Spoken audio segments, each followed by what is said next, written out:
Dear student, अब आप लोगों को वॉल्यूम 1 का 59 एंड 60 लेसन का डिबेट बोला जाएगा। रेडी रहेंगे? स्टार्ट।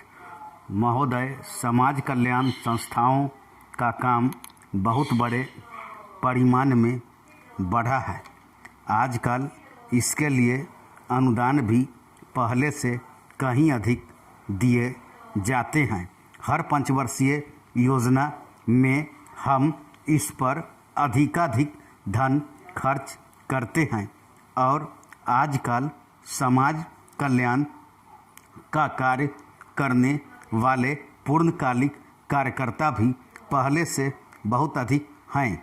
लेकिन मैं ऐसा अनुभव करता हूँ कि जैसे जैसे हमारे व्यय और कार्यक्रम बढ़ते जाते हैं, वैसे वैसे इस काम में व्यक्तिगत उत्साह और लगन की भावना घटती जाती है। अध्यक्ष महोदय ने मिशनरी भावना का उल्लेख किया और मैं भी अनुभव करता हूँ कि आज वह नहीं है।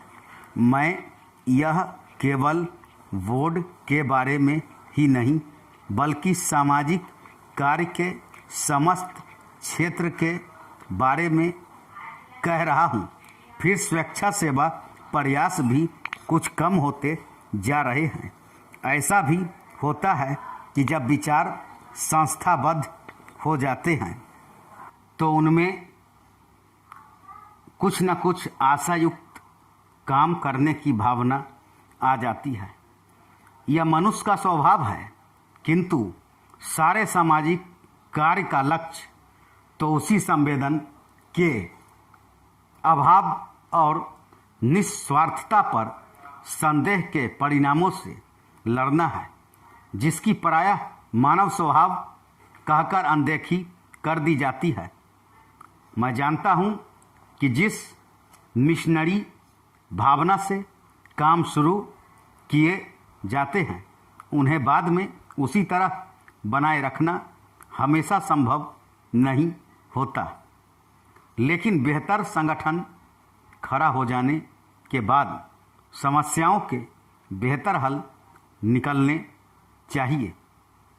अतः हमें केवल अनुदानों से ही संतोष नहीं कर लेना चाहिए, बल्कि यह ध्यान रखना चाहिए कि इस सामाजिक कार्य के पीछे जिससे कि सामाजिक परिवर्तन हो रहा है, उद्देश्य क्या है।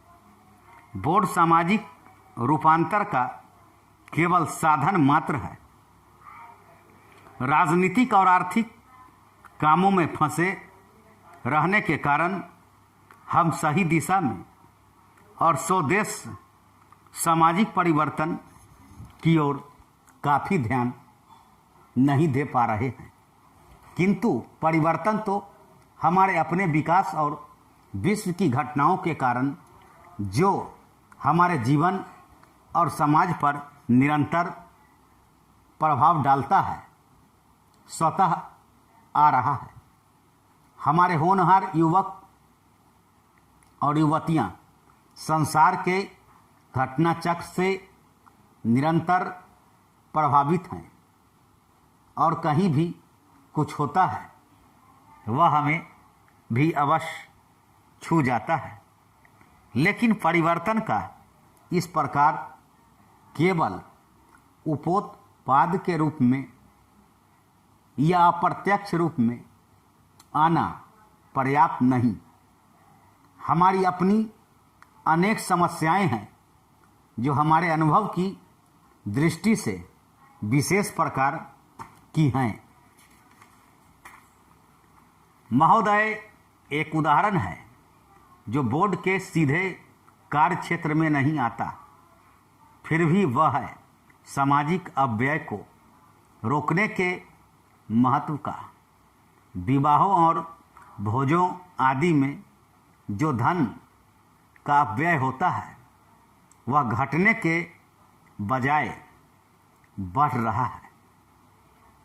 विकास से जिन लोगों को लाभ पहुंचा है वे दूसरों पर अपनी सफलता का रोब गांठना चाहते हैं।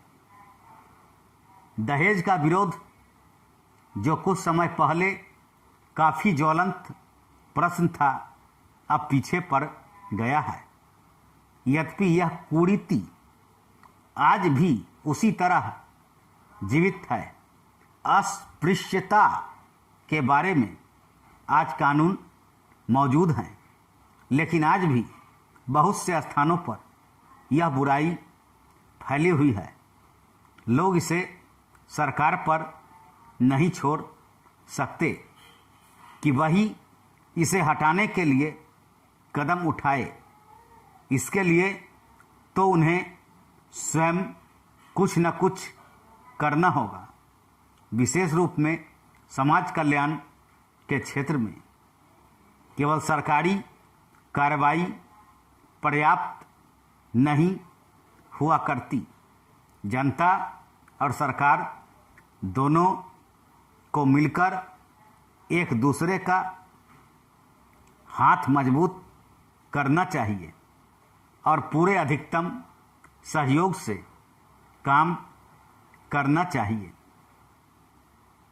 अपने कार्यक्रमों को पूरा करने के अतिरिक्त समाज कल्याण संगठनों को भी अंधविश्वासों से लड़ने और लोगों में तर्कसंगत दृष्टिकोण अपनाने की ओर ध्यान देना चाहिए। समाज सेवी संस्थाएं दैनिक जीवन में वैज्ञानिक चिंतन को लोकप्रिय बनाने के लिए बहुत कुछ कर सकती हैं। जाति या समाज के नाते हम लोगों को स्वास्थ्य और शिक्षा की ओर कहीं अधिक ध्यान देने की आवश्यकता है। इसके लिए आवश्यक है सही वातावरण, आदतें और सामाजिक दृष्टि, ताकि हमें अपने व अपने आसपास के लिए उचित सफाई, बेहतर पोषाहार और स्वास्थ्य की सुविधाएं प्राप्त हो सकें। सफाई के बारे में हमारा कुछ अजीब दृष्टिकोण है। हम अपने घर की तो सफाई करते हैं, पर कूड़ा करकट दरवाजे पर ही डाल देते हैं।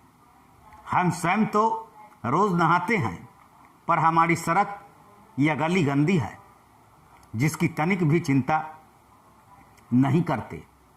बड़े शहरों में और उन इलाकों में जहां पढ़े लिखे और खाते पीते लोग रहते हैं, कूड़ा करकट जमा रहता है और कोई इसकी परवाह नहीं करता। स्पष्ट रूप से यह स्त्रियों की संस्थाओं और समाज कल्याण संगठनों का काम है।